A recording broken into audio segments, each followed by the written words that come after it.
국민의힘, 이제는 역사 속으로 사라져야 할 때입니다. 존경하는 국민 여러분, 그리고 이 글을 읽고 계신 분들께 제가 오늘 드리고 싶은 말씀은 단순한 비판이 아니라 냉정한 현실 진단입니다. 정치라는 것은 국민의 삶을 책임지고 헌법을 지켜내며 나라의 앞날을 이끄는 숭고한 책무를 가진 일입니다. 그러나 지금 대한민국 정치의 한 축을 차지하고 있는 국민의힘은 더 이상 그 책무를 다하지 못하고 있으며 오히려 국민과 민주주의에 해악을 끼치는 집단으로 변질되었습니다. 1. 권성동 의원, 통일교 세뱃돈 의혹으로 구속. 권성동 의원은 이미 강릉 소통령 권성동으로 불리며 강릉 및 강원도 이권의 카르텔이었습니다. 그런데 이번에는 종교단체 통일교로부터 거액의 현금을 세뱃돈 명목으로 받았다는 의혹으로 특검 수사를 받게 되었습니다. 언론에 따르면 일부 돈은 임금왕 글자가 적힌 포장지에 담겨 있었다고 합니다. 정치자금법 위반, 뇌물수수 혐의가 걸려있는 이 사건은 단순한 개인의 도덕성 문제가 아닙니다. 권성동이라는 개인이 아니라 국민의힘 전체가 가진 뿌리 깊은 부패 문화를 적나라하게 드러낸 것입니다. 그럼에도 권성동 의원은 넥타이 하나 받은 것뿐이라며 발뺌하고 있습니다. 이쯤 되면 국민을 우롱하는 태도라 하지 않을 수 없습니다. 넥타이 하나 받은 걸로 구속영장이 청구되고 특검 수사가 벌어집니까? 국민은 더 이상 속지 않습니다. 2. 나경원 의원, 빠루 여사의 민낯. 나경원 의원은 2019년 국회 패스트트랙 충돌 사건에서 국회의장과 문을 쇠지렛대로 부수며 빠루 여사라는 불명예스러운 별명을 얻었습니다.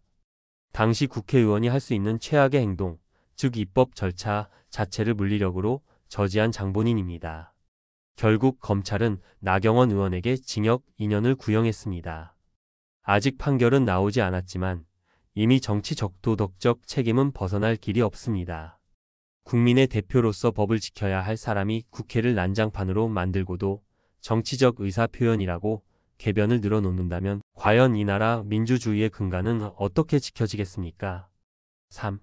내란 사건과 표결 불참 의원들. 더 큰 문제는 작년 내란 사태에서 드러났습니다.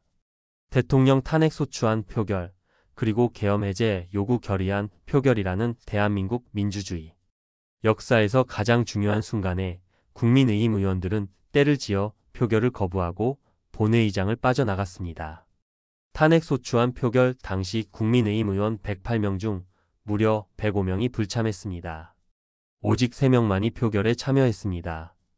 계엄 해제 요구 결의안 표결에서도 약 90명이 불참했습니다.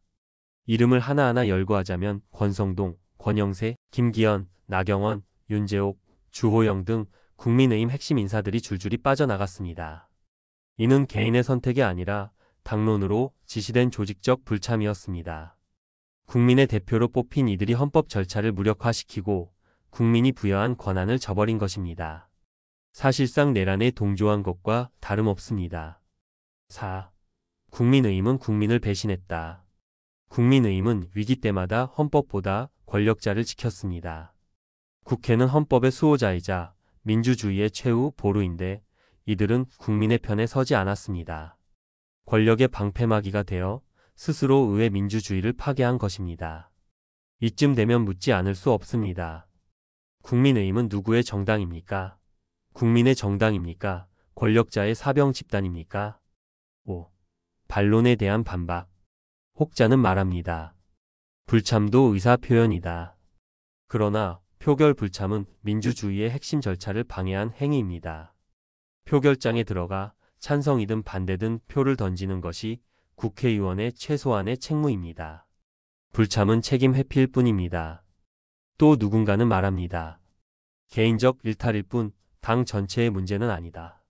그러나 권성동, 나경원, 수십 명의 불참 의원들 모두 당의 핵심이자 지도부였습니다. 이것이 개인적 일탈일 수 있습니까? 6. 국민의힘은 사라져야 한다. 국민의힘은 민주주의를 지킬 의지도 도덕성을 회복할 능력도 잃었습니다. 오히려 대한민국 민주주의의 가장 큰 걸림돌이자 장애물로 남아 있습니다. 따라서 저는 단호히 말씀드립니다. 국민의힘은 역사 속으로 퇴장해야 합니다. 이 정당이 존재하는 한 부패는 되풀이되고 국회의 헌법적 책무는 방기될 것이며 국민의 고통은 외면당할 것입니다. 7. 새로운 정치의 길.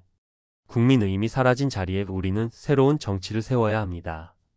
국민을 속이지 않고 헌법을 지키며 위기 때 국민 편에 서는 정당. 국민이 믿고 의지할 수 있는 책임 정치의 틀이 필요합니다. 그 길만이 대한민국이 다시 바로 서는 길입니다. 존경하는 국민 여러분, 이제는 선택의 시간이 다가왔습니다. 과거에 안주하는 낡은 정당을 그대로 두고 볼 것인지 아니면 과감히 청산하고 새로운 미래를 열 것인지 말입니다. 저는 확신합니다. 국민의힘은 없어져야 하고 그 자리에 국민의 정당, 민주주의의 정당이 세워져야 한다고. 이것이 바로 우리가 지켜야 할 길이며 후손들에게 남겨줄 수 있는 가장 값진 유산입니다.